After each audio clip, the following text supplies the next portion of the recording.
Sunrays come down as seen when they hit the ground. Children spinning around till they fall down, down, down. Ik ben Boukje Werkhoff Visser, kom uit Menalden, ben in Leeuwarden geboren. Ik had deze cel hier gehuurd omdat ik een plek zocht om te schilderen. Dus zat alleen nog op mijn sleepkamer en een shirt net in het. En hier wie echt een kans om het cent te laten aan iedereen. Voor hen wie het heel verschillend wordt. En daarna wie het aquarel. En toen wie er een keer een cursusbus in de werp in mijn naam. En ik dacht, nou, dat ook even een maatje inlessen. En dan begin ik het leuk te vinden. En toen is het vaak een beetje groeien.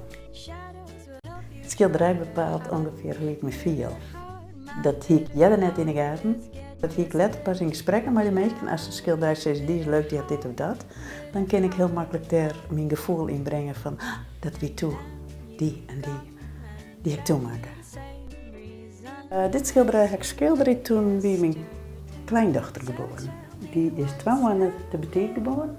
En toen liep ik litse leven, litse leven. En dat is er gebeurd. Maar dat we echt een soort weten van, dit is sterk genoeg wezen. Het spreekt aan. Het zijn heldere kleuren en het is net rommelig.